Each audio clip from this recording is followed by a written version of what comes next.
Nous allons pouvoir passer au point de notre ordre du jour. Donc, ordre du jour qui est composé de 11 points. Il n'y a pas de proposition de modification de cet ordre du jour. Je vous propose d'attaquer directement par le point d'administration générale, dont je serai le rapporteur et qui porte sur les compétences de la communauté d'agglomération et la refonte des statuts. Donc je ne vais pas faire lecture de la totalité du tableau. Je vais vous en faire un résumé, ainsi que de la position de délibération, en essayant surtout de remettre ça dans le cadre réglementaire général. Donc ce qui nous est proposé aujourd'hui, c'est la première phase du processus. Processus donc de refonte des statuts de la communauté d'agglomération. Je vous rappelle que les statuts actuels, qui régissent donc notre collectivité, notre communauté d'agglomération, ne sont finalement que la compilation, à droit constant, des statuts des 5 anciennes communautés de communes qui ont fusionné au 1er janvier 2017. Et il pouvait y avoir ici ou là des incohérences, parce qu'en effet, nous avions une histoire différente. Donc il pouvait y avoir des incohérences, et il convient désormais de toiletter tout ça, de remettre ça à niveau, de façon à ce que nos statuts soient particulièrement pertinents et opérants. Et en effet, la loi nous impose que cette révision des statuts communautaires se fasse dans les 2 années qui suivent la création de la collectivité en question. Donc, à savoir le 1er janvier 2019 pour ce qui le concerne. Donc, comme vous l'avez compris, et je sais que ça a été évoqué dans une grosse commission, nous entrons donc dans un processus d'harmonisation des compétences et donc de refonte de nos statuts qui va se dérouler en plusieurs étapes. Donc, cette première phase s'inscrit dans le cadre de la procédure légale de consultation des communes et consiste, comme je viens de le dire, à toiletter, réécrire ou modifier nos statuts. Statuts qui constituent le socle, vous savez tous, de l'action communautaire. Donc les conseils municipaux disposeront de 3 mois jusqu'au début du mois de décembre prochain pour émettre un avis sur cette nouvelle version des statuts. Et vous recevrez un courrier donc qui sera accompagné d'un modèle de délibération qui sera adressé à l'ensemble des maires tout début septembre, dans les jours qui viennent. Parallèlement, et ça c'est la 2e étape du processus, seconde phase, la communauté d'agglomération devra quant à elle poursuivre sa réflexion sur les restitutions ou extensions de compétences que nous souhaitons voir mises en œuvre au 1er janvier 2019, ainsi que sur l'intérêt communautaire dans des domaines comme la politique locale de commerce, une chose particulièrement importante, les AC, le logement, les voiries, les équipements culturels et sportifs, l'action sociale, les équipements et sites touristiques, les chemins de randonnée, etc., etc. Donc sur toutes ces compétences qui sont du ressort du seul conseil communautaire, nous avons d'ailleurs souhaité impliquer les communes, afin qu'elles prennent pleinement part à cette réflexion importante pour l'avenir du territoire.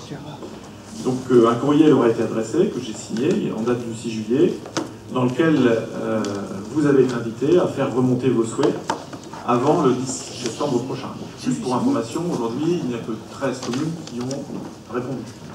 Il y a encore un peu de temps, mais ça va bien vite. Surtout si vous voulez répondre.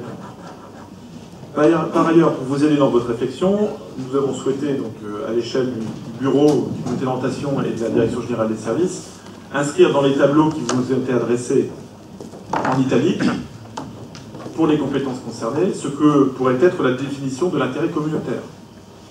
Et vous remarquerez, si vous portez votre attention à ce tableau, qu'il s'agit surtout, au stade où nous en sommes, de propositions et non de décisions. Encore une fois, ce qui est dans ce tableau est totalement amendable. Et donc ce sera bien à notre conseil communautaire, en dernier lieu, de voter, de délibérer, de façon à avoir ces statuts établis au 1er janvier de l'année prochaine.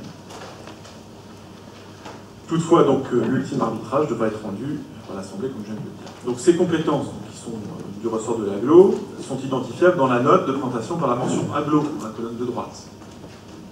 Tandis que celles qui vous sont soumises ce soir, qui seront soumises aux communes dans les 3 mois prochains, sont celles qui ont la mention avis des communes. Voilà, j'espère que c'est clair pour vous. Quand vous avez la mention agglo, c'est que ces compétences sont du ressort de la communauté d'agglomération, alors que lorsque vous avez la mention avis des communes, Cela implique qu'il faudra que chaque commune se positionne. Donc avant d'étudier la note de présentation dans le détail, je vous apporte quelques précisions terminologiques, parce qu'il y a des mots de vocabulaire qui sont donnés. Alors c'est rappelé voilà, dans la notice pour préparer la délibération. Et je reviens sur ces termes parce que c'est important de bien se mettre d'accord sur ce que l'on entend par ces différents mots. Donc lorsqu'il est question de toilettage, donc il s'agit d'une modification de forme qui n'a aucune incidence sur le fond.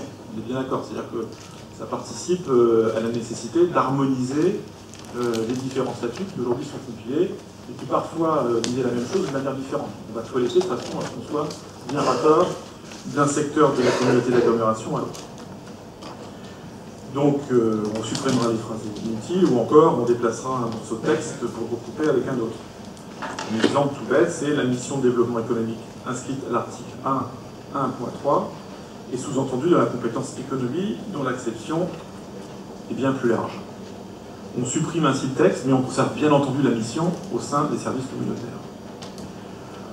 Lorsqu'il est question de réécriture, donc il s'agit de formuler autrement une compétence en ajoutant ou retirant un mot, ce qui permet de mettre les statuts en phase avec la compétence telle qu'elle est exercée en réalité.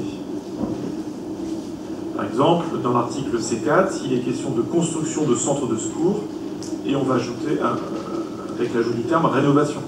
L'idée est donc très importante, et surtout relativement simple, puisqu'il s'agit vraiment d'écrire ce qui n'est pas écrit alors qu'il devrait l'être.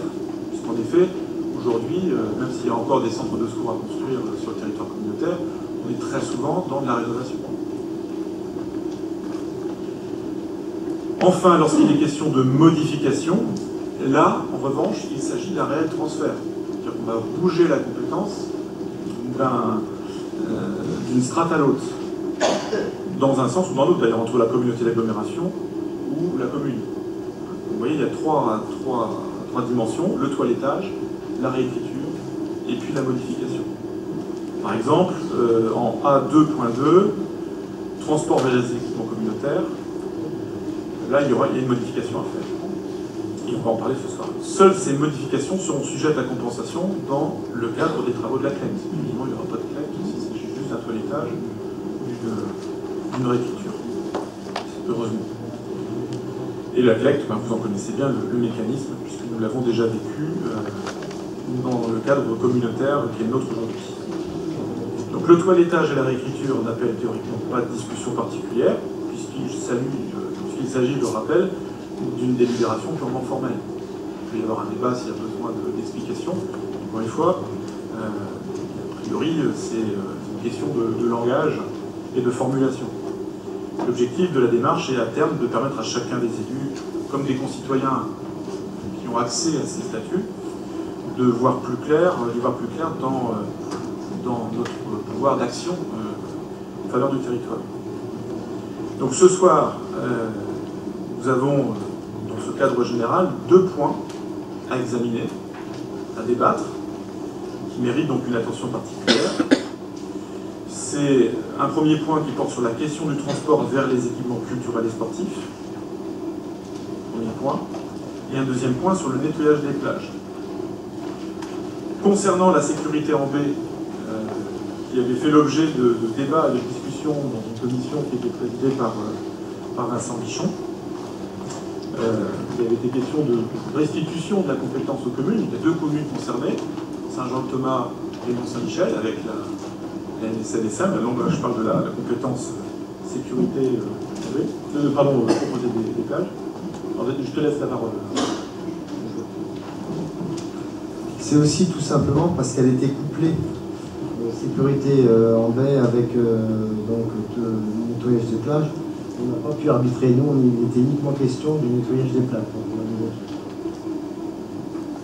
Voilà, donc ce soir, ce qui est proposé concernant cette compétence littorale, si je puis dire, sur le nettoyage des plages et sur la sécurité en baie, c'est de restituer la compétence nettoyage des plages aux communes littorales. Je crois que c'est une question de bon sens qui favorise la réactivité si un élu littoral constate qu'il y a un problème de pollution, déchets plastiques, algues, bref, besoin d'intervenir sur l'estran. Et puis de conserver là aussi pour une question de bon sens et parce que le dialogue existe bien avec la communauté d'agglomération, la compétence sécurité en mer, notamment à travers les aides qui sont prodiguées à la Société nationale de secours maritime, sauvetage en mer. Donc voilà, c'était la proposition qui était faite, on pourra revenir dessus dans le cadre des débats. Concernant la question des transports, donc une réunion des maires avait eu lieu, Albert Bazir avait eu l'occasion de s'exprimer, c'était en juillet dernier, à l'initiative d'Albert Bazir, et les élus avaient à une large majorité souhaité une large majorité, c'était 22 contre 4, que ces compétences soient conservées et étendues au territoire de Saint-James. Enfin, c'est ça, Albert. Alors, depuis, les choses ont un peu évolué. Il y a une contre-proposition qui est formulée aujourd'hui par Albert et Jessie Urbain, à qui je vais laisser la parole, qui propose que la communauté d'agglomération conserve une compétence transport des élèves, mais uniquement d'une part vers les piscines, qui sont des outils communautaires, dans le cadre de l'apprentissage obligatoire que les élèves doivent avoir dans le cadre de leur scolarité, l'apprentissage obligatoire de la natation, et d'autre part vers les sites diffusant une programmation culturelle, y compris pour permettre aux scolaires d'assister aux spectacles proposés dans le cadre de la saison culturelle par la communauté d'agglomération sur l'ensemble des sites, mais aussi dans le cadre du dispositif Vie en scène, qui est là une politique du département en faveur des territoires. Voilà, dont le dispositif Vie en scène fera l'objet d'une restitution, en tout cas d'une proposition de restitution aux communes. Donc voilà les principaux points sur lesquels il faut que nous pouvons avoir un arbitrage ce soir. Donc cette dimension littorale, SNSM et entretien des plages, et puis sur la question des transports. Et je vais peut-être laisser la parole à Albert ou à Jessie de façon à expliciter. Et Jessie ? Voilà, en fait, le 12 juillet, c'était une commission mobilité, donc c'était présidée par Albert, où effectivement on était à peu près 25 et c'est vrai, les chiffres, on dit 22 pour, 4 contre, enfin voilà. Mais en fait, en discutant, vous savez que souvent après les commissions on discute et en fait la vie n'était pas si tranchée que ça. Donc c'est pour ça qu'on a souhaité en rediscuter. On a d'abord rediscuté la semaine dernière en réunion des maires des 13 communes centres et on en a rediscuté en comité d'orientation. Donc en fait c'est une proposition que je fais, je ne suis pas toute seule à la faire, mais, donc l'idée en fait c'est de... Il y a un aspect qui est important, c'est aussi la gestion du quotidien. On se rend compte que gérer la piscine, c'est quelque chose qui est programmé, programmable, c'est quelque chose de facile. On sait au mois de septembre quelle classe va aller à la piscine et à quel endroit, donc ça ne demande pas une gestion au quotidien. Voilà. Le centre culturel et les spectacles vivants, c'est pareil. Vous avez sur vos bureaux, sur vos tables, la brochure de la saison culturelle. On sait que le 12 octobre ou le 25 décembre, 25 février, il y a quelque chose, c'est facilement anticipable et programmable. Par contre, ce qui est les déplacements vers les médiathèques et les salles de sport, c'est du quotidien. Et aujourd'hui, les services de l'agglomération, pour être sincère, ils n'ont pas les moyens humains pour gérer du quotidien. Juste pour une ordre d'idée sur les coûts, parce que tous n'étaient pas à la commission mobilité, c'est à peu près 90 000 € annuellement, l'ensemble des déplacements, piscine, salle de sport, médiathèque et saison culturelle. La piscine représente 61 000 €, le centre culturel 5 000 €, les médiathèques 13 000 € et les salles de sport 10 000 €. Donc en fait, je pense que l'argument du coût, pour moi, à mon sens, n'est pas une question prioritaire. Et d'autant plus que, comme l'a dit David, ce que l'on va décider aujourd'hui aura une incidence dans la CLEC. Donc les communes qui ont des écoles et qui ont le désir de faire transporter leurs enfants vers ces équipements auront la compensation financière. Voilà. Donc c'est un peu ce que je voulais dire. Je ne sais pas si je suis très claire. Voilà, si vous avez des questions. Donc juste pour vous donner aussi les chiffres en termes de déplacement. La piscine, c'est 772 déplacements. Les salles de sport, c'est 137. Les médiathèques, c'est 192. Et le centre culturel, c'est 57. Sachant que les 57 risquent d'augmenter puisqu'on souhaite, enfin moi je propose qu'on inclue dedans le dispositif Ville en scène, puisqu'aujourd'hui il est à la fois communautaire pour certains sites et communaux pour d'autres. Et je pense que c'est important que les enfants du territoire puissent circuler aisément de Saint-James à Bressé, de Bressé à Saint-Hilaire. Et aujourd'hui, on sait très bien que pour les écoles, le frein, c'est le transport. Donc voilà, c'était aussi précision. On m'a interpellé aussi sur le choix quant aux inscriptions. Enfin, le 21 juin, on a proposé aux écoles la saison culturelle jeune public. Et le message que j'ai passé, et j'espère qu'on fera tout en œuvre pour que ce soit respecté, ce n'est pas le premier arrivé, le premier servi.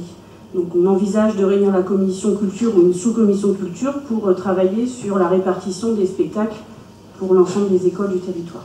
Voilà. Est-ce qu'il y a des interventions concernant cette présentation? Donc Alain Bachelier. Oui, simplement, je voudrais revenir sur le fait que vous voulez déléguer aux communes la sécurité en paix. Non, justement. Ah non. Surtout pas. Surtout pas, parce que ce n'est pas la responsabilité de la mairie, mais le maire, c'est juste la responsabilité des 300 mètres. On est bien d'accord. Non, justement, la proposition qui est faite, c'est que l'agglo conserve la compétence sécurité, donc les relations. En revanche, et là c'est aussi bien que tu t'exprimes, sur la compétence entretien des plages. Oui, oui.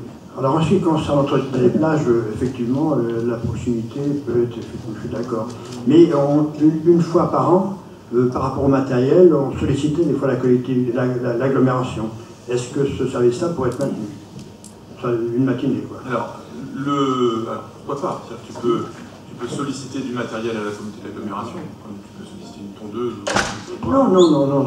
Il y avait un tracteur avec une herse, si vous voulez, on pensait un peu pour nettoyer. Alors, voilà. Cela dit, dans une relation, bien sûr, mais on pourra peut-être évoquer des frais de carburant, peut-être de mise à disposition de personnel. Absolument. Voilà, je peux comprendre dans une période de restriction que vous non, ça, c'est de la bonne intelligence. Mais on pourra fournir les 5 litres de carburant. Oui. Non, je plaisante en disant ça, mais bien évidemment, la coopération se fera toujours. Oui. Alors Vincent va compléter peut-être.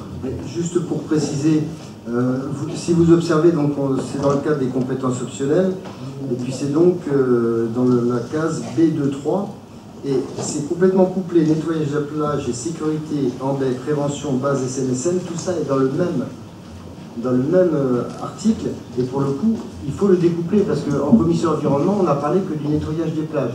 Alors bien évidemment, s'il est restitué à la commune, ça s'accompagne des moyens financiers qui étaient mis en œuvre par l'agglomération et qui vont se retrouver à la commune et qui pourra parfaitement exécuter cette mission. Et la SNSM reste compétence de l'agglomération.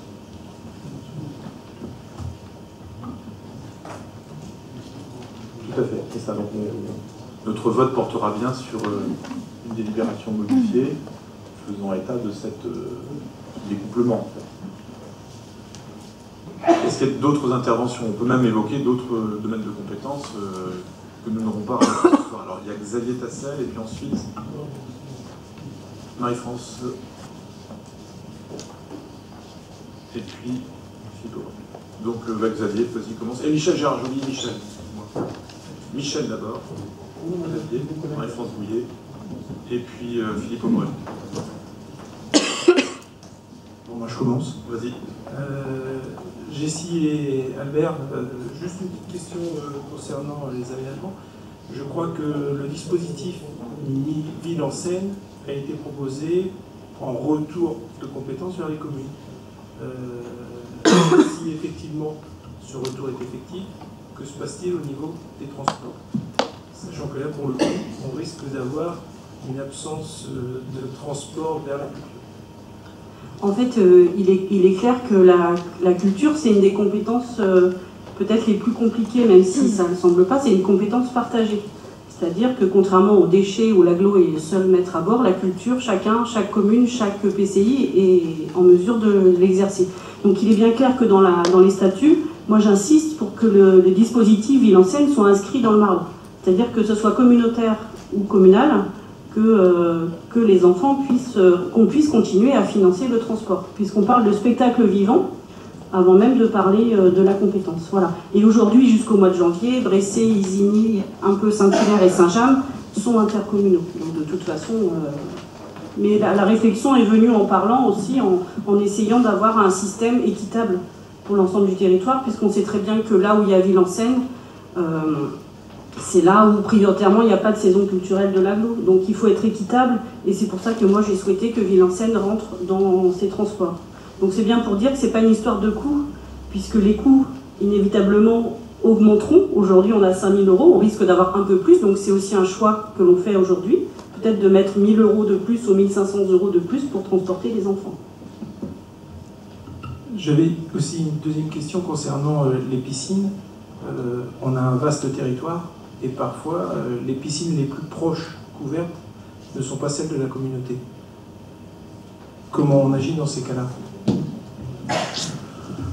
Je vais répondre. Donc, concernant les piscines, le programme qui a été établi et les cartes qui ont été faites depuis 2017 font qu'on va sur des piscines extérieures pour certaines écoles. C'est pour ça que le transport était souhaitable qu'il reste pris en charge par la communauté dans le cadre obligatoire. Et on s'est efforcé que les enfants soient au maximum à 30 minutes d'une piscine. Donc on va à Vidieu, on va sur le secteur de Flers, je crois, un peu, et Vire. Certaines écoles, celles qui sont...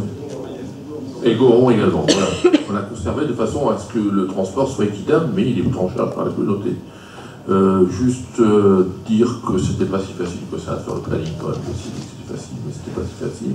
On se heurte aussi à des problèmes d'horaire, parce qu'on s'aperçoit que le mardi et le vendredi, malgré le retour à 4 jours, sur Aquabé notamment, autour d'Avranches, on n'arrive pas à avoir d'élèves entre 15h30 et 16h15. Donc pourtant, je pense qu'il y a des écoles qui pourraient prendre ces créneaux horaires-là. Parce que ceux qui sont revenus à 4 jours finissent à 16h30 la plupart du temps, donc ce créneau horaire-là est disponible et aujourd'hui on a du mal à mettre qui que ce soit dessus. Bien, donc c'est clair pour à la fois pour les piscines, donc peu importe si les élèves vont hors du territoire, ça fonctionne. Et pour Villencène, donc comme disait Jessie, c'est inscrit dans le marbre. Hein. Bon, c'est vrai que la cité Marianne qui nous avait fait l'observation en implémentation à juste titre. Comme on a un partenariat étroit avec le département sur Villencène, il faut bien évidemment que nos mesures d'accompagnement des transports vers ces propositions soient effectives. Y a-t-il d'autres... Alors oui, j'ai d'autres. Michel Gérard, qui attendait son tour. Marie-France, donc Michel, à toi. Moi, je suis un peu surpris par la proposition que représente ce soir Jessie, parce qu'elle a été présentée à la réunion qui a eu lieu à Saint-Hilaire, et à l'époque, sauf erreur de ma part, elle a été rejetée. Alors, il y a eu une réunion qui a eu lieu, il y a eu un avis qui a été demandé. Maintenant, si après on met en équilibre les discussions qui se déroulent dans les couloirs ou ailleurs, moi, je pense qu'il faut arrêter de faire des réunions. Hein. On va préparation là où vous voulez, mais il y a une réunion qui a eu lieu, il y a un avis qui a été demandé, et la proposition qui est faite par Jessie, c'est pas celle qui a été retenue autrefois. Je vais juste dire quelque chose de basique, c'est que parfois on réfléchit aussi, il faut du temps pour que les choses mûrissent, il faut aussi avoir à partager un peu l'expérience, on avance, on a fusionné que depuis le 1er janvier 2017, comme vous le savez, et je pense que les choses ont besoin de mûrir, et c'est pas un reniement d'un avis d'une commission, donc les commissions émettent bien des avis, c'est absolument pas un reniement, puisque les remarques sont prises en compte et on les comprend, mais c'est juste une proposition, et je pense qu'en toute démocratie, je pense qu'on peut faire une autre proposition. Voilà. Et puis je tiens à rappeler que l'Assemblée est souveraine concernant les votes. Hein. Si vous voulez qu'on fasse un vote pour chacun des points, aucun problème. Je crois que alors, pour Antoine, tiens. En fait, donc on a demandé l'avis de la commission, bien sûr. Il y a eu une majorité qui n'était pas favorable à notre proposition. La discussion a continué après, et on s'est aperçu qu'en fait, c'était pas si évident que ça. La décision qu'on avait proposée n'était pas si évidente que ça, parce que dans la discussion, on retournait un petit peu, voilà. Ensuite, on a cherché à trouver la meilleure solution pour la culture, justement. C'est important, et comme le disait Jessie, on veut une équité envers l'ensemble de nos enfants. Il fallait trouver la solution, donc je crois que c'est la bonne formule. Et après aussi, c'est la faciliter la gestion de ces transports, parce que vous savez que ça se fait par appel d'offres, et on ne peut pas sans cesse revenir vers un transporteur le soir pour avoir un transport le lendemain matin pour déplacer les enfants dans une salle de sport. Ça ne marche pas. C'est pas autorisé d'ailleurs. Alors, chaque commune en fait son affaire, règle ça comme elle le veut avec son école, et puis ça marche bien.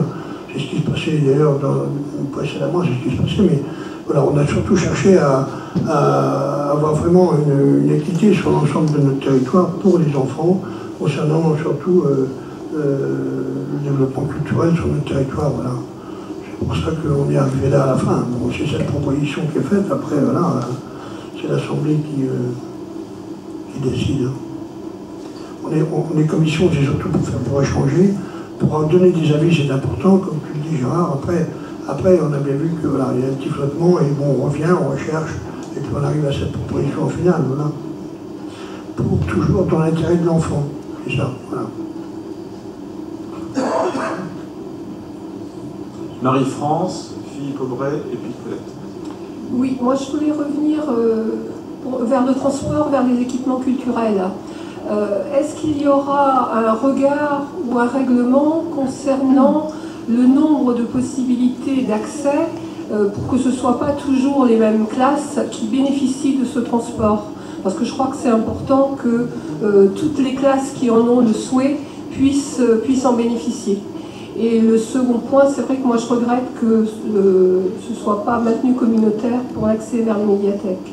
Parce que je pense que ça va peut-être freiner certaines communes qui n'ont peut-être pas les moyens. Et l'accès à la lecture est quand même important pour les enfants. Alors sur ta deuxième interrogation sur les moyens, il est clair que la compensation, les communes vont l'avoir. Voilà. Donc les moyens, l'agglomération va leur donner à un instant T, quand si l'Assemblée a voté, les communes qui ont des écoles recevront de la part à travers de la CLEC la compensation pour financer ces déplacements. Sur la première question, sur l'équité, sur les spectacles culturels, c'est ce que je disais dans mon propos tout à l'heure, c'est qu'il est bien clair que ce n'est pas le premier arrivé, le premier servi, et on va se réunir très vite pour mettre des modalités de... Déjà, j'ai demandé, moi, cette semaine, d'avoir un état des demandes, pour voir à peu près géographiquement aussi d'où arrivent les demandes. Et puis, cette année, on a dit aux enseignants de faire un choix, et peut-être deux, mais ce ne serait pas plus. Voilà. En tout cas, c'est la première année. On va voir comment ça va se passer, mais c'est vraiment... moi, j'ai à l'esprit ce sentiment d'équité, donc voilà. Alors, Philippe Aubray. Oui, David, tu proposais de pouvoir poser des questions en dehors de ce point transport. Moi, je voudrais avoir simplement deux précisions, notamment sur le point C13.1, participation à la vie et à la promotion du collège de Brécé. Est-ce que ça se limite aux subventions que nous votions, notamment pour l'UNSS, le foyer éducatif et les sorties de ce collège, ou est-ce que ça porte sur d'autres points? C'est en page 18.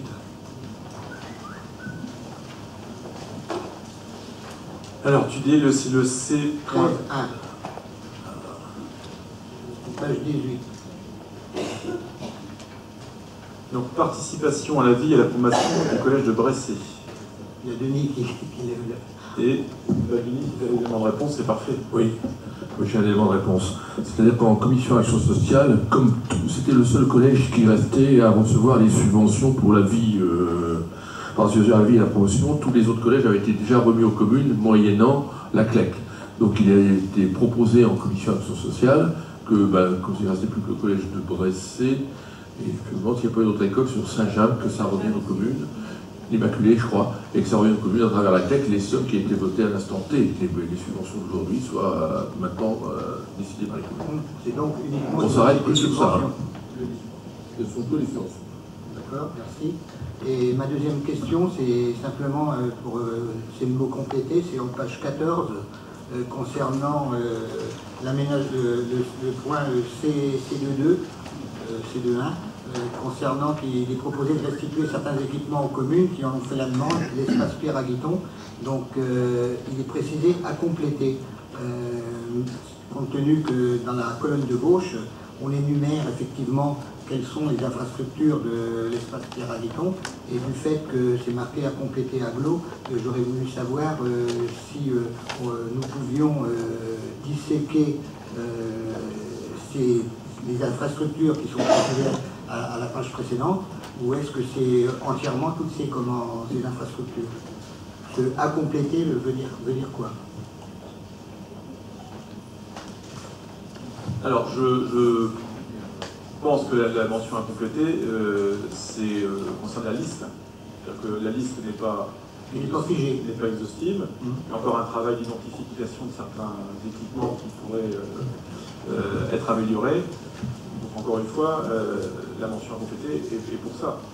En moins ou en plus? En moins ou en plus. Ce sera encore une fois dans le dialogue avec les communes que les choses se feront. Après, il y aura un arbitrage communautaire, évidemment. Sans rentrer dans le détail, il y a aujourd'hui des équipements qui sont communautaires, que certaines communes pourraient réclamer dans la gestion, dans la gestion quotidienne. Tout ça fera l'objet de travail. Donc ça signifie que la liste est modifiable. Dans les deux sens. Voilà. Ok, merci. D'où la nécessité aussi de répondre. Oui, alors, je ne sais pas si vous restez. Oui, mais c'est par rapport au contexte actuel, que effectivement, dans les jours à venir, il peut y avoir une réflexion sur ce sujet. Bien sûr. Vous avez eu une discussion, parce que l'an dernier, il avait été justement, on s'était posé la question, ça avait fait un débat sur les tarifs, notamment de la boutique, etc. Et là, on se posait des questions de rétrocession vers la commune de certaines choses qui pouvaient être gérées au plus près, et comment les disséquer à l'intérieur de l'espace, en fait. Ah oui, d'où ma question. Merci. Oui. Alors, Paulette. Donc moi, si j'ai bien compris, l'AGLO prendra en charge donc, les déplacements en piscine et les spectacles mise en scène et culturels donc, proposés par l'AGLO avec un nombre limité selon les écoles ou les... ça, je pense. Oui. Et après, il resterait donc médiathèque, ludothèque, salle de sport pour les communes. Oui. Donc, ce qui veut dire que les communes qui ne sont pas équipées paieront, quoi. Et ceux qui sont équipés, ils vont à pied, donc ils ne paieront pas. Voilà. Donc je trouve que c'est pas vraiment une équité. Ce que Jessie a expliqué tout à l'heure, c'est qu'il y aurait la compensation. C'est-à-dire que sur la base des dépenses précédentes, et dans le cadre de la CLECT, les sommes allouées à ces établissements scolaires dans les communes dépourvues d'équipements, médiathèques, salles de sport ou autres, seraient attribuées sous forme d'attribution de compensation. Et par contre, en effet, pour des activités nouvelles, là, c'est pas possible.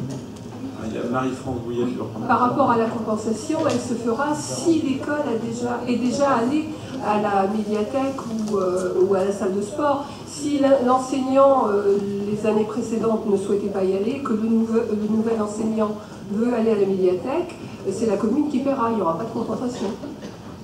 Sur les équipements sportifs et médiathèques. Voilà.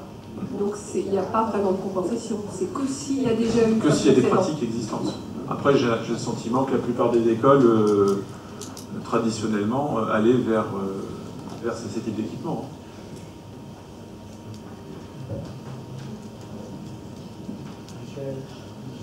Michel, là, Gérard.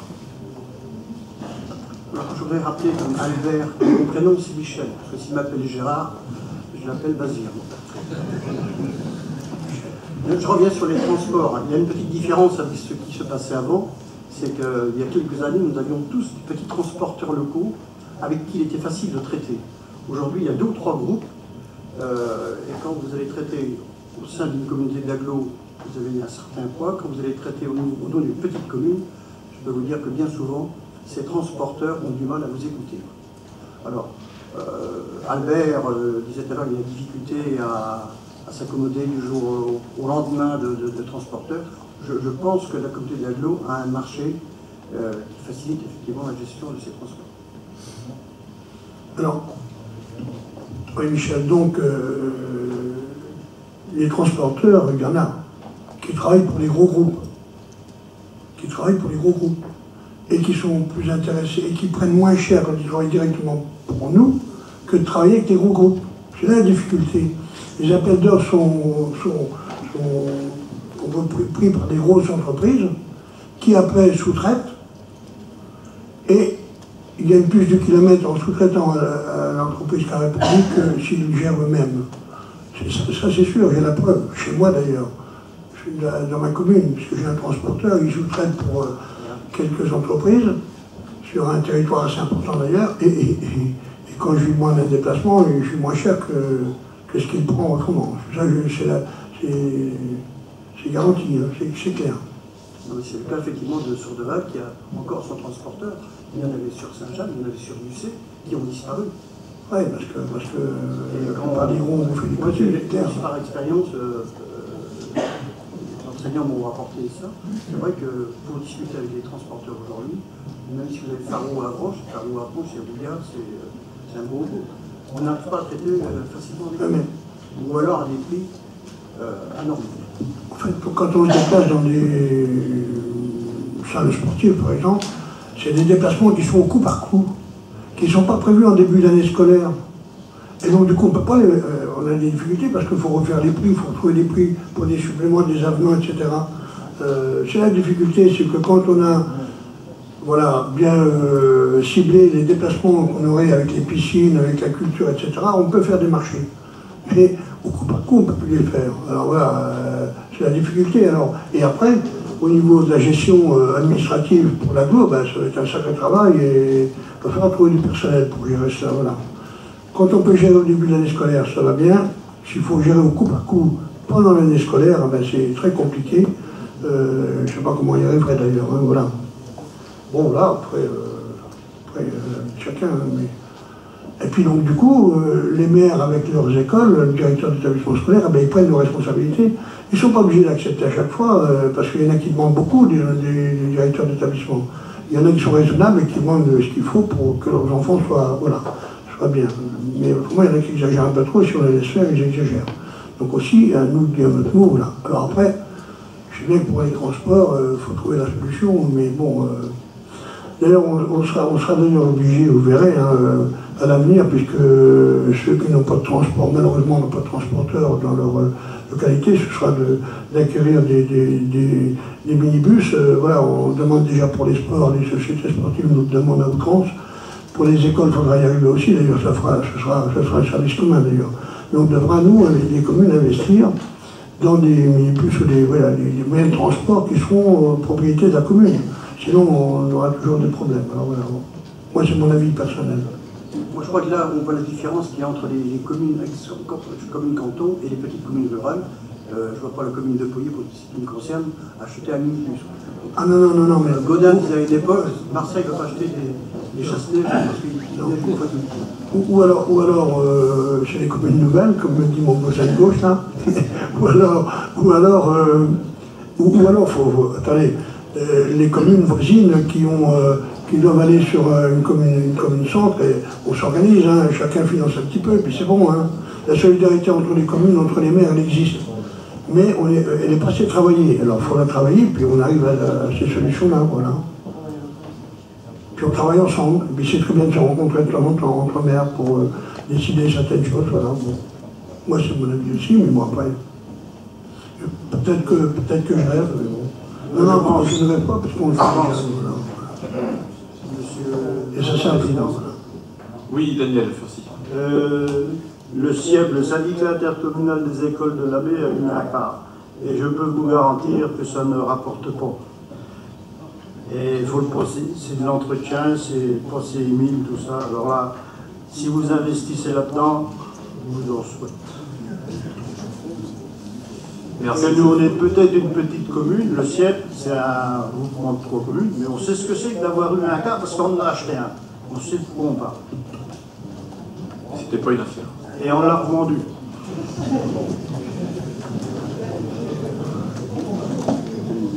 Bien, y a-t-il d'autres questions concernant les propositions qui vous sont faites ce soir? Au vu du tableau tel qu'il est composé avec ces différentes catégories d'articles qui seront soit à toiletter, soit à réécrire, soit à modifier. Est-ce qu'il y a d'autres questions?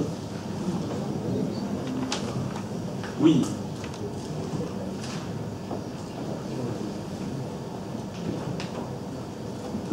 Donc Serge Jortier, carrière, ça concerne donc le chemin de la carrière de la Galoperie. Il n'est pas mentionné sa longueur. Ce serait peut-être important de... C'est dans quel article? Est-ce que tu peux...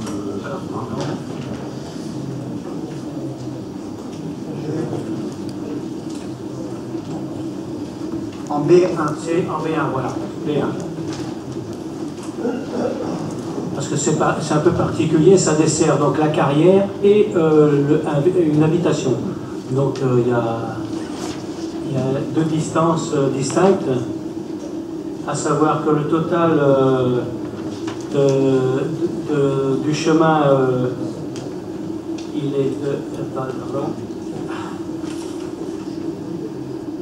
de 285 mètres plus 498 mètres. Et pour arriver à la carrière, il y a 498 mètres. Donc l'ensemble ne sera peut-être pas pris par la communauté d'agglomération. Oh, pour la maison, voilà, oui. Ben, j'ai amené le plan de distance. Il n'y a pas d'enjeu pour ce soir. Non, mais bon, je pense que c'est important de définir exactement ce qui sera pris. Serge, ce que tu mentionnes ce soir, c'est exactement le type de retour dont on a besoin pour affiner le tableau avec ce que tu définis tout à l'heure aussi, hein, qu'on puisse avoir un état des lieux précis. C'est bien aux communes, et pas à la communauté d'agglomération, d'aller chercher l'information, c'est bien à vous de la remonter de façon à ce que ce soit clair. Donc toutes les informations de cette nature-là, dans la description des différents éléments, on va en avoir besoin.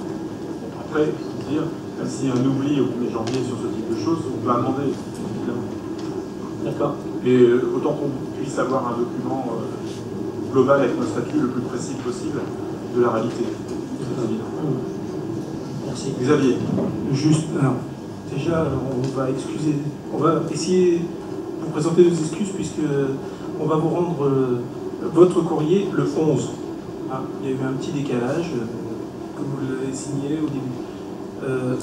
Au niveau des chemins qui amènent aux carrières, et les chemins qui sont quasiment exclusivement destinés aux carrières, je pense que c'est le cas de la Farrière, à part une habitation, on a le même cas au niveau de la Bazoge, la carrière de la Bazoge. Est-ce que ces voiries sont d'intérêt communautaire? Elles l'étaient à l'époque de la communauté de communes du Tertre, elles l'étaient à l'époque de la communauté de communes du Val-de-Seine, elles ont été retirées lors du passage à la communauté d'agglomération. Je suis assez surpris de découvrir, lorsque l'on a reçu les nouveaux statuts à toiletter, que certaines bénéficient encore de leur intérêt communautaire, alors que je vois peu de différence entre les deux. Mais on fera proposition d'intégrer cette voie au niveau des voies communautaires. Alors je te réponds très simplement, encore une fois, ce document il est totalement perfectible. Je crois que c'est précisément dans le retour de chacune des communes concernant ce type de problème qu'on vous attend. On a besoin de cette observation. En effet, il y a plusieurs communes déjà qui vont se manifester, comme l'a fait Serge à l'instant, vous avez oublié ceci, il y a ça en trop. C'est parce que le document est perfectible. Donc on attend votre retour. D'ailleurs, on était dans le même cas à Ferrières. C'était communautaire auparavant, et quand on est arrivé à l'aglo, c'était enlevé, et c'est pour ça que j'ai refait la demande. Voilà. Mais voilà, en effet, le fait d'avoir compilé les 5 statuts a généré des problèmes, des oublis. Enfin bon, c'est pour ça qu'il faut qu'on travaille à l'amélioration du document sur lequel on se prononce. Donc, Christophe. Oui, merci. Je vois à la lecture sur les propositions de rédaction du 1er janvier 2019 qu'il y a une modification au niveau de la filière équine et filière agricole, et notamment à l'article 1 A1.2, filière équine et agricole, complexe équin de dragées et rondons, soutien à la filière agricole, y compris la filière équine, soutien aux hippodromes de première catégorie, abattoirs du Grand Paris. On est très précis sur la filière équine, et je vois soutien à la filière agricole, et je voudrais savoir ce qu'il y a sous ce chapeau, puisque là, nous sommes beaucoup moins précis. Est-ce que l'on peut intégrer dans cette phrase?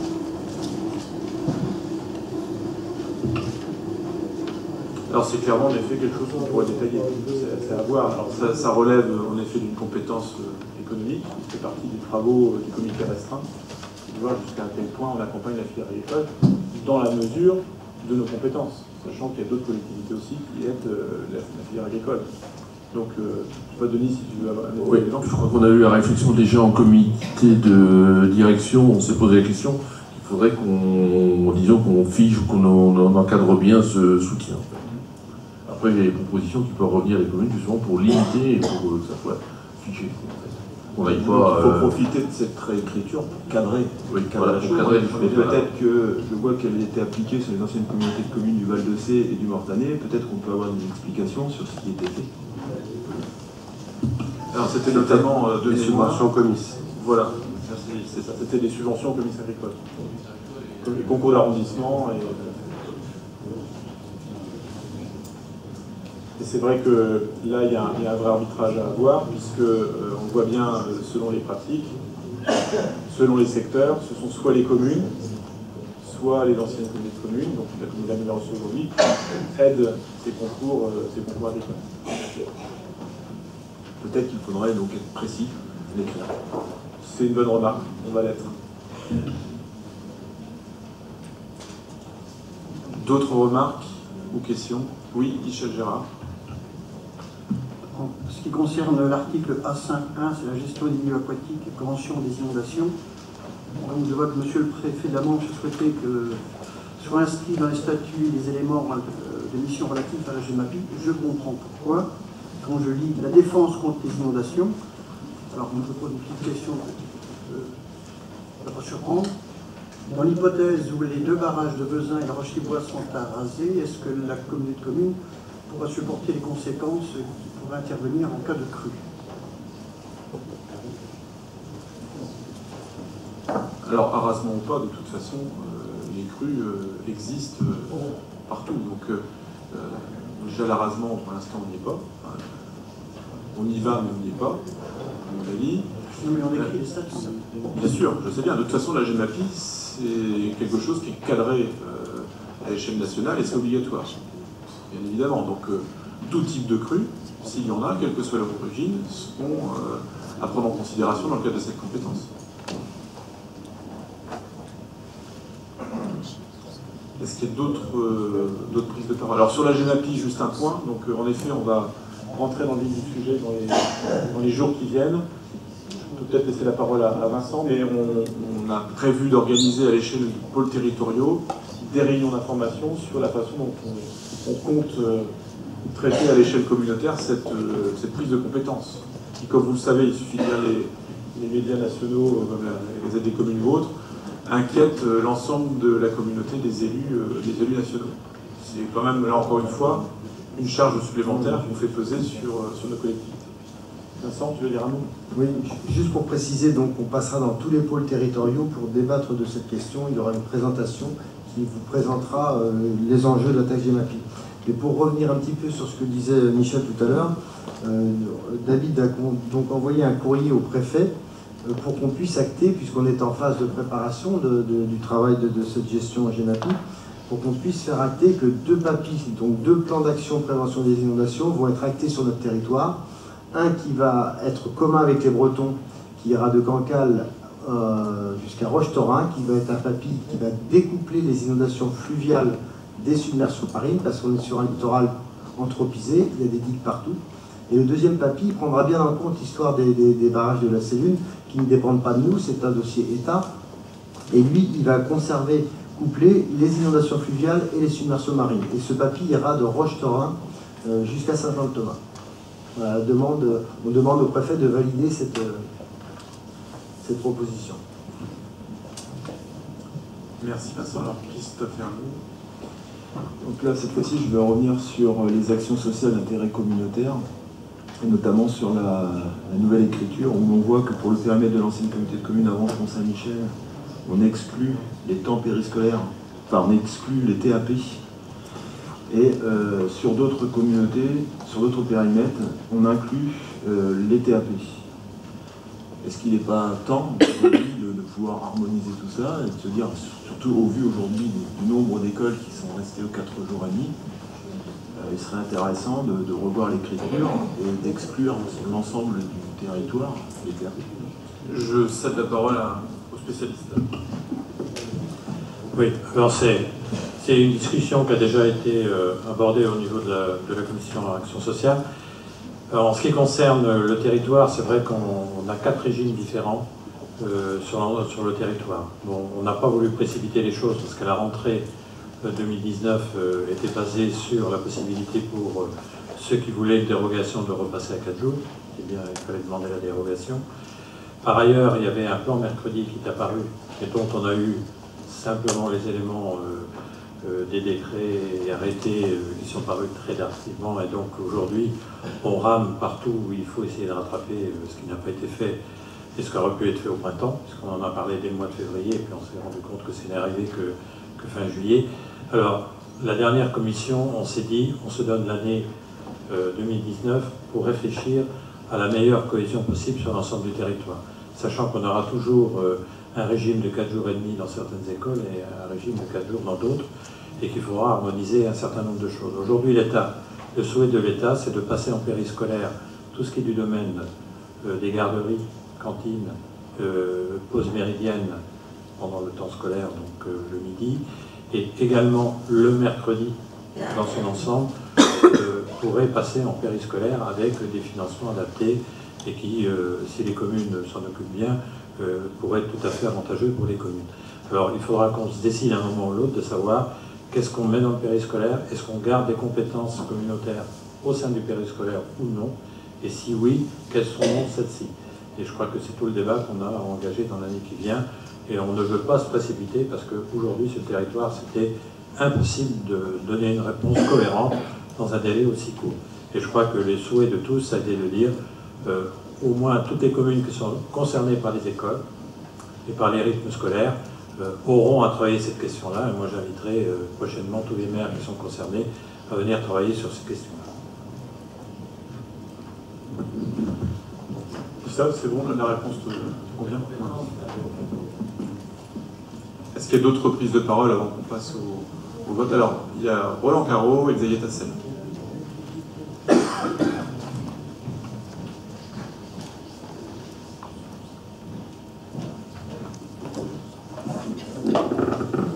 Alors, permettez-moi de revenir sur le A2 de transport. Donc, je me permets un peu d'insister concernant les médiathèques. D'ailleurs, là, ce qui nous est proposé, c'est simplement de réintégrer Saint-Jean sur la compétence transport. C'est ce que je comprends dans le texte. Et donc, les commentaires ou les propositions de J.C. Hervin et d'Albert Bazir, je ne saisis pas. Il y a quelque chose que je n'arrive pas à comprendre, ou alors je n'ai pas tout suivi. Mais pour ce qui concerne le transport des enfants vers les équipements culturels, ça j'ai bien compris. C'est maintenu en tant que tel, mais il n'y a rien qui est écrit aujourd'hui là-dessus. Et puis pour ce qui concerne les médiathèques, la question se pose, et je la repose aussi à tous, c'est que pour effectivement des écoles qui précédemment n'auraient pas engagé de transport, la commune aura à charge sans compensation effectivement ce transport. Alors s'il n'y a pas d'enjeu financier comme le présentait J.C. tout à l'heure, où est le problème? Ça veut dire, est-ce qu'on ne doit pas laisser effectivement le transport à ces médiathèques ou, voilà, à la charge de la petite commune? Voilà, moi je pose cette question-là parce que c'est vrai que dans un dernier, disons dans un précédent débat, cette question-là avait été, on va dire, repoussée pour pas qu'on statue et on devait y réfléchir. Et je trouve que on a fait un bout de chemin, mais qu'on est au milieu d'un chemin pour ce qui concerne la médiathèque. Donc je suis désolé d'insister, mais je pense que c'est pas une question qu'on doit prendre à la légère. On parle effectivement d'un accès plus ouvert à la médiathèque, à la lecture publique, c'est un enjeu fort. Et il ne faudrait pas que 80% des enfants en bénéficient parce que ça ne pose pas de problème, et que 20% soient laissés de côté.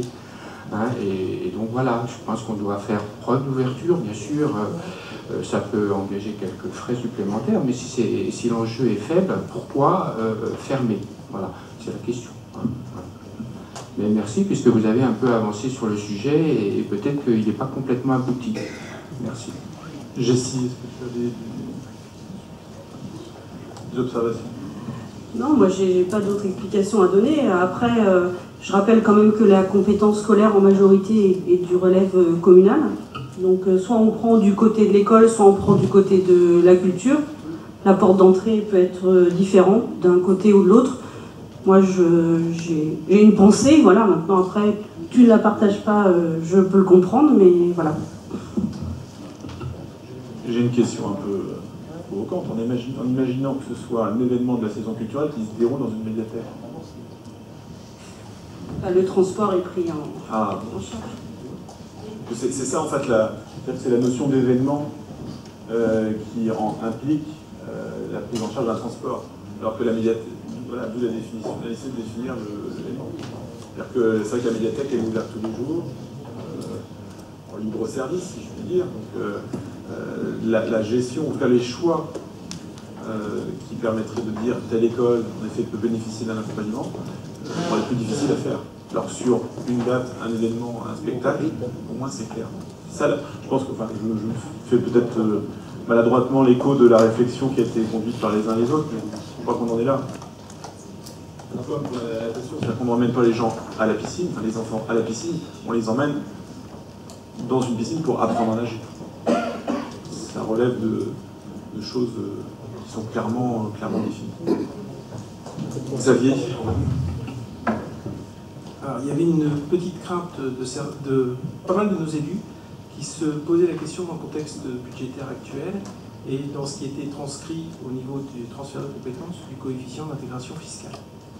Est-ce que d'ici le mois de décembre, on aura quand même une simulation de l'impact que ça a sur les finances de notre communauté d'aglo? Parce que je pense qu'en envoyant les éléments mi-septembre, s'il y aura quelques retardataires, est-ce que vous allez avoir le temps de faire ça pour savoir où on va? Alors, juste préciser que c'est pas les finances qui vont choisir les compétences si elles s'exercent le mieux sur la commune ou sur la communauté d'agglomération, et qu'on sera obligé en fonction de ça, nous, de juste constater que le CIF sera différent.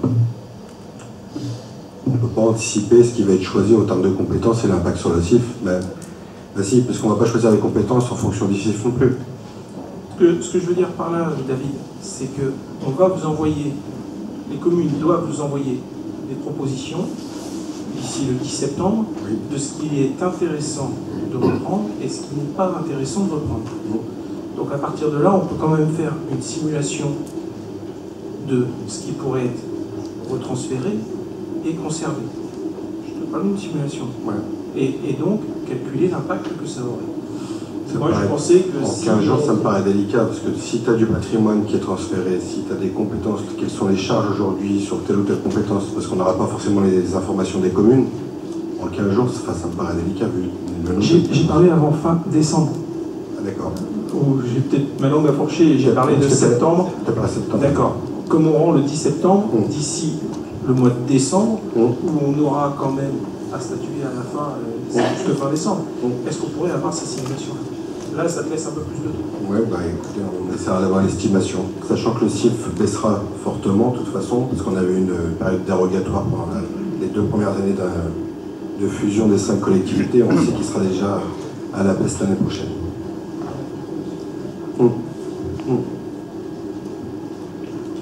Donc, en effet, tous ces jeux de transfert de compétences auront des impacts plus ou moins forts sur le budget de l'agglo. C'est clair. Imaginons qu'on transfère tous les équipements sportifs de l'agglo vers les communes. Là, le coefficient d'intégration fiscale, il va se casser la figure. On est bien d'accord. C'est pour ça qu'il y aura les retours qui seront faits par les communes. Ensuite, tout ça sera mouliné, si je puis dire, par le service financier. Et puis, on mettra tous les éléments sur la table de façon à ce qu'il y ait un arbitrage final. Alors, il y aura certains transferts ou certains retours qui seront quasiment imperceptibles, puis d'autres qui pourront avoir plus d'impact. Et c'est là-dessus précisément qu'on va travailler. C'est évident. Donc, faisons-le. D'autres interventions? Alexis, et puis Madame Hamel.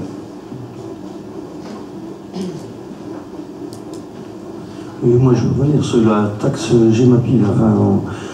Moi j'ai cru comprendre que la taxe allait être mise en place. Mais ma question, c'est surtout par rapport à la base. Parce que je crois avoir compris que la base qui serait pour instaurer cette taxe-là, il y aurait une référence avec la base locative. Alors si c'est le cas, on est dans la même configuration qu'avec les taxes ordures ménagères. Ça veut dire que on appelle toujours les autres toujours les mêmes à payer, quoi. Oui, c'est exact. Ça sera l'augmentation d'impôts pour tout le monde sera la même par rapport à ce qu'ils payent aujourd'hui. Ça se traduira par un pourcentage équivalent sur tous les contribuables. De toute façon, il y aura un détail qui sera fait sur l'ensemble de ce choix-là. On a 5 réunions prévues sur les groupes territoriaux. On a une réunion lundi prochain à 16h30 GEMAPI, une commission finance dans la continuité. Tout vous sera présenté sous toutes les coutures. Moi, je tiens à préciser aussi, Vincent, je vais un peu vite en besogne, mais on n'a rien acté. Je crois qu'il y a en effet, on voit des collectivités qui partent vers une table GEMAPI. J'aimerais qu'on ait tous les éléments d'arbitrage pour savoir si c'est la meilleure solution. Il faudrait qu'on ait bien défini les contours budgétaires de mise en œuvre du texte GEMAPI pour savoir quels sont les besoins réels. Je préfère être très prudent. C'est ce qui va être présenté au pôle et qui sera proposé. Bien évidemment, il n'est pas question d'anticiper sur le vote du conseil d'agglomération.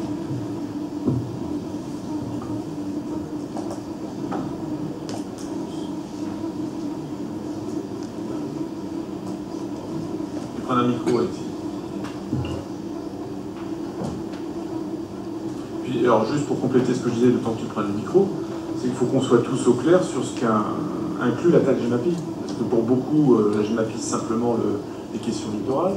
Et on oublie que la GEMAPI couvre aussi toutes les questions que traite Vincent au quotidien sur l'ensemble du milieu aquatique, qui sont nombreux, qu'on retrouve de Saint-Michel-de-Montjoie jusqu'à Beauvoir ou ailleurs. Donc, moi, je voudrais vraiment qu'on puisse avoir une information claire sur ce qu'englobe la taxe GEMAPI, sur nos besoins budgétaires pour pouvoir assumer cette nouvelle charge et la manière dont on pourvoit budgétairement à la mise en œuvre d'une politique autour de cette nouvelle compétence.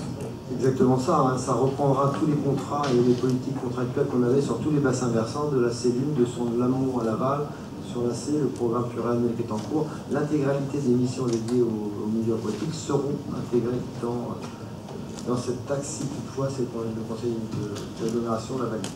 Je suis d'accord avec toi, Vincent, mais quand tu vois que la valeur locative d'un voisin à un autre, c'est 6 fois des fois la valeur du voisin, c'est tout ça que... On en parlera lors des réunions. Christophe.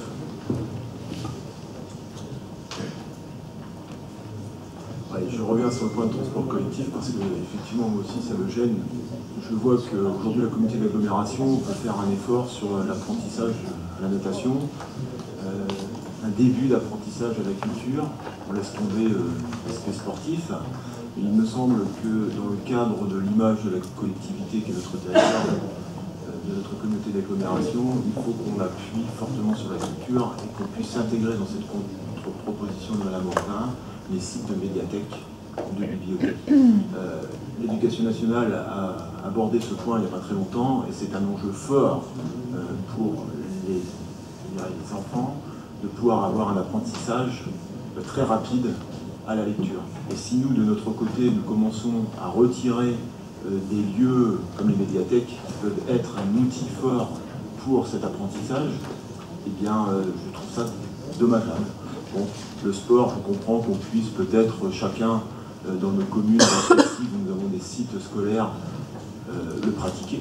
Il ne nécessite pas forcément de grandes structures, mais des médiathèques, je pense que c'est quand même un outil très intéressant pour l'ensemble de l'éducation nationale et puis pour l'ensemble de nos enfants. Sans doute, mais je pense qu'il y a lieu dans ce cas, si la décision devait être vue, de bien définir les conditions dans lesquelles on pourrait accompagner l'accès de ces élèves vers les médiathèques, parce que, encore une fois, la médiathèque elle est ouverte tous les jours, et si l'enseignant décidait, admettant, d'aller, il faudrait poser des règles. D'aller une fois par mois avec sa classe en médiathèque, alors qu'il a besoin d'un bus pour faire 15 ou 20 km, je peux vous assurer qu'on va ouvrir, ça va être un appel d'air assez important. Ah ben il faut cadrer, on est d'accord. Annie ? Ouais, alors moi je suis d'accord avec ce qui vient d'être dit, sauf que ce cadrage il se fait naturellement, parce que les médiathèques n'ont pas une capacité d'accueil démesurée. Et de fait, une classe peut aller au maximum 2 fois par an dans une médiathèque comme la médiathèque d'Avranches. Donc je ne pense pas qu'on lorsqu'on observe les classes qui fréquentent les médiathèques, qu'il y ait des abus de la part de certaines écoles ou de la part de certains enseignants et que les transports en pâtissent énormément. Enfin, l'étude a déjà été faite. Moi, c'est ce que j'avais dit au mois de juillet. Moi, j'ai exprimé mon avis. Je ne vais pas le répéter aujourd'hui, mais je ne pense pas qu'il y ait d'abus possible. Il y a Vincent Pépin. Oui, donc je rejoins également les échanges qui ont lieu. Pour notre part, l'école de la Chaise-Baudouin se situe à une vingtaine de kilomètres d'Avranches, une bonne dizaine de Bressay. C'est vrai que nous, l'école va rarement à la médiathèque. Tout simplement, c'est une histoire de budget. Ils font déjà la piscine. Jusque-là, nous prenions en charge. Maintenant, c'est la communauté de l'agglo qui le prend en charge. Mais il y a un moment aussi où le budget, il faut être présent. On ne peut pas aller 10 fois dans l'année à la médiathèque, je suis bien d'accord. Il faut cadrer, comme vous le proposiez, Monsieur le Président. Il n'y a pas de souci à ce niveau-là. Un certain nombre de voyages par élève, admettons, pourrait peut-être être établi. Après, bonne réflexion à vous. Juste une réflexion sur le nombre de voyages qu'on pourrait limiter. Je trouve que c'est un peu absurde, parce qu'un enseignant de CP peut avoir un projet sur un an.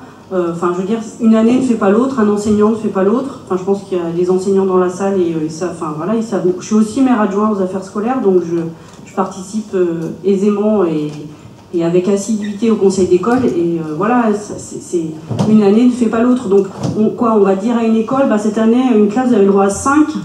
Et puis bah, peut-être que l'année d'après, elle n'aura pas de projet et peut-être qu'elle n'aura pas lieu d'y aller. Et peut-être que l'année d'après, il faudra peut-être qu'elle y aille 10 fois. Donc on lui dira, bah non, vous n'avez que 5 fois. Donc je trouve qu'on enlève aussi de la liberté, du coup, au potentiel projet des enseignants. Et ça, encore une fois, c'est mon point de vue, vous l'avez compris. Oui, alors, Madame Hamel, et puis, j'ai vu d'autres mains se lever. Moi, je change complètement de sujet. Je voudrais avoir une explication sur le C17, entretien des bâtiments. Je vois un siège de la communauté de communes de Sajam, enfin ex-Sajam. Et après, il est proposé de toiletter ce paragraphe, car l'entretien des bâtiments n'est pas une compétence. Je ne sais pas, ni après.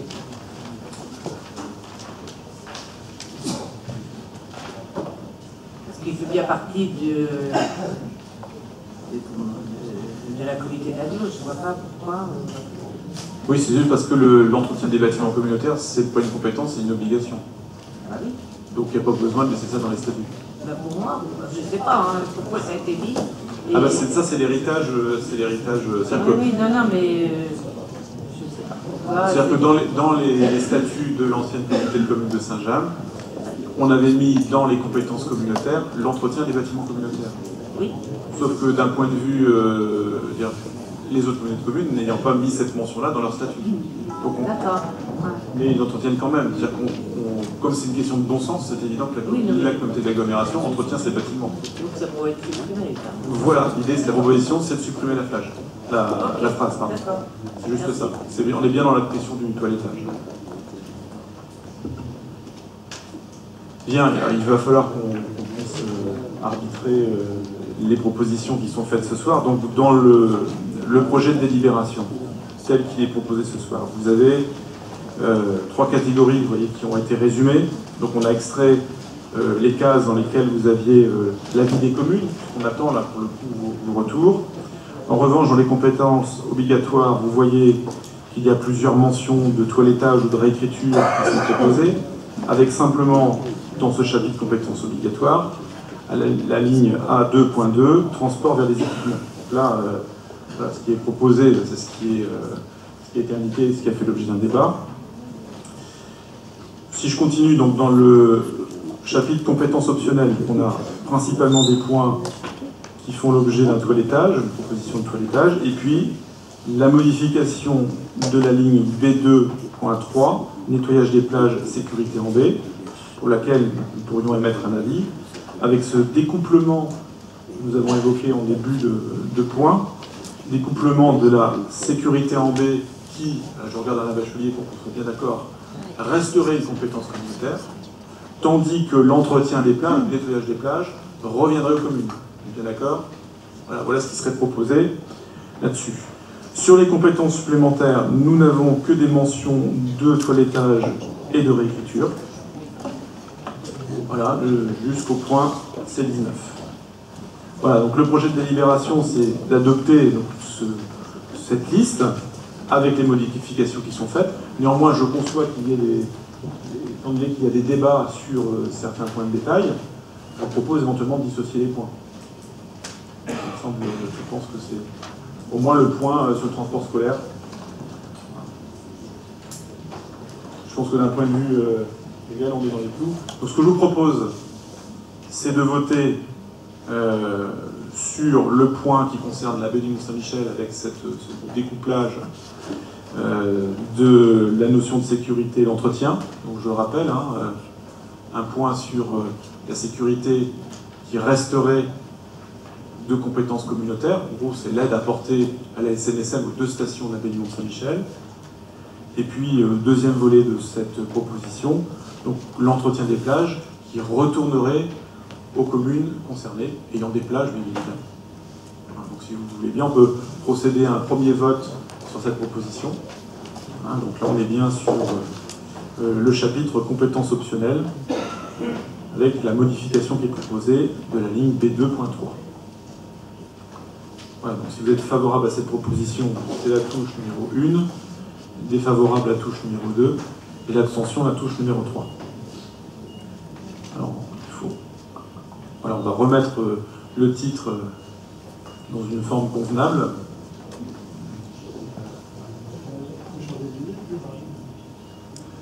Voilà.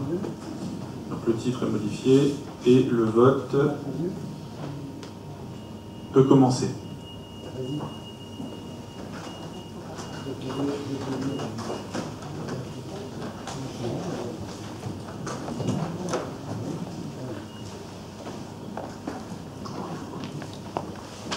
Bien, donc voilà le résultat. 133 votes sont parvenus à la machine. Nous avons 118 votes favorables. Nous avons un vote défavorable et nous avons 14 abstentions. Donc à la majorité, ce premier point est adopté. Sur le point suivant, moi, ce que je serais tenté de vous proposer, c'est de voter, puisque ça fait partie du débat, sur la proposition telle qu'elle a été faite concernant le transport vers les équipements culturels et vers les piscines. Donc oui, non ou abstention. Et puis peut-être avoir un vote spécifique sur les médiathèques. Je sais pas ce que tu en penses, Jessie, vous en pensez les uns les autres. Oui, Jacques.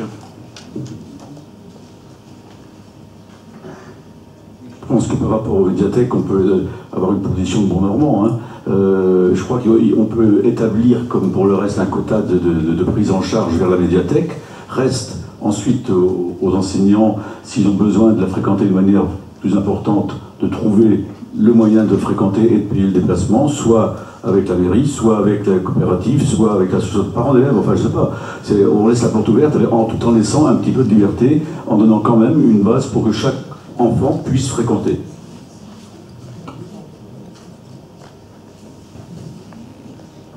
Oui, Michel.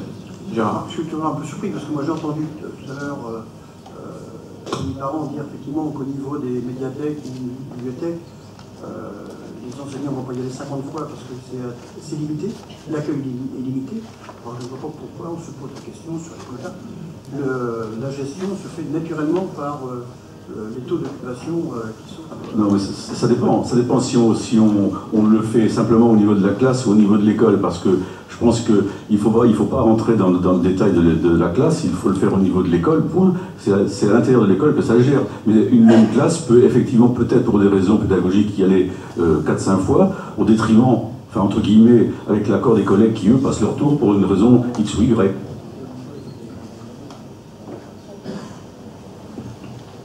Je me permets d'insister, on parle de médiathèque, mais il me semble que la bibliothèque est aussi importante que la médiathèque. Par médiathèque, on entend bibliothèque, c'est rigoureusement la même chose. C'est le réseau lecture publique communautaire qui est concerné, bien entendu. Je suis content de l'entendre. Donc moi, ce que je vous propose, c'est éventuellement de délibérer sur la proposition telle qu'elle est formulée, donc concernant les piscines dans le cadre de l'apprentissage de natation, le transport vers les équipements culturels dans le cadre de Ville-en-Seine et de la saison culturelle, et puis éventuellement d'émettre un avis plus libre concernant les médiathèques.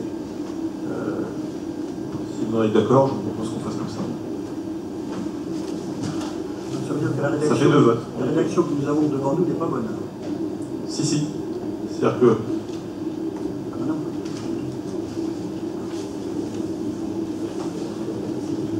On fait un premier vote sur la rédaction telle qu'elle a été faite, et si le deuxième vote se prononce en faveur de l'intégration des médiathèques, bibliothèques dans la politique d'accompagnement des transports, eh bien, on le rajoutera.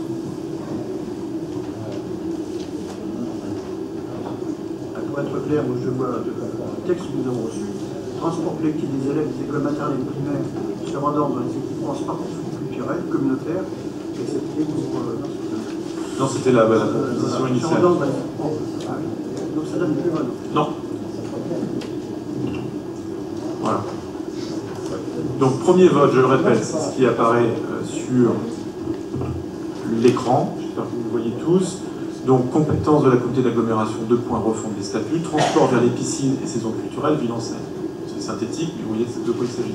Ensuite, ce que je vous propose, puisqu'il y a un vrai débat sur la question des médiathèques, c'est qu'on vote spécifiquement sur la question médiathèque, pour ou contre l'intégration du transport vers les médiathèques dans ce dispositif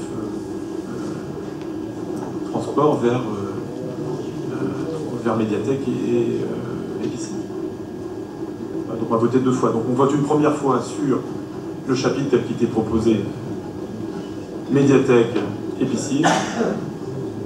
Est-ce que vous êtes... pardon.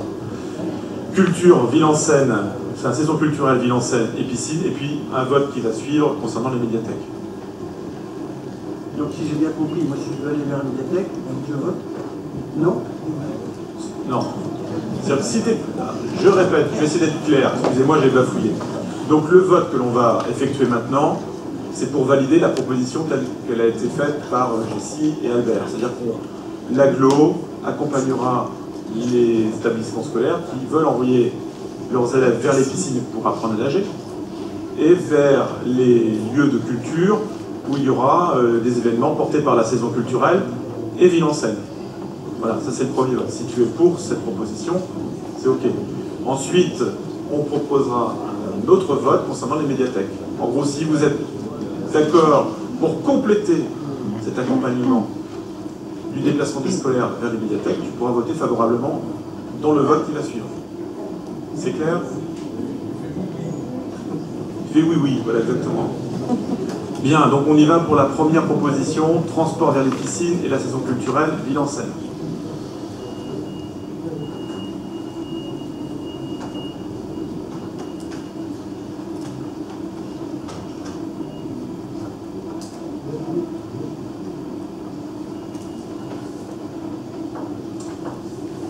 Voilà, résultat de ce premier vote. Donc, résultat franc et net, 136 votes reçus, 130 sont favorables, 6 sont défavorables et nous n'avons aucune abstention. Donc, majorité pour ce point.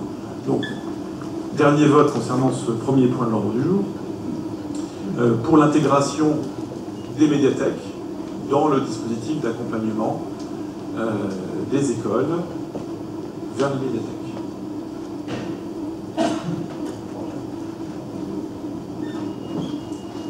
Voilà, vous pouvez voter.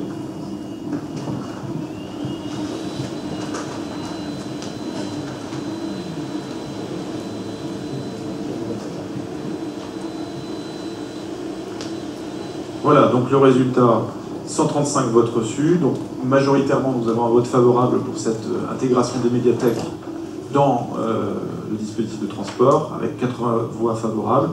Nous avons 38 votes contre et 14 abstentions. Voilà. Alors nous n'avons pas tout à fait terminé, puisque si nous reprenons la délibération, il faut aussi qu'on se prononce sur le tableau qui préconise des toilettages et des réécritures. Bon là, il n'y a pas de problème, puisque précisément on va être dans la mise au propre finalement de ce qui avait été vu dans le tableau. Sachant qu'encore une fois, l'avis des communes reste en suspens pour les différents points qu'on a pu aborder. Et pour les compléments de liste, mise à jour de liste, évidemment, on attend vos retours. Voilà. Donc pour réécriture et toilettage, nous sommes obligés de délibérer. Je vous propose d'être aussi participant à ce vote.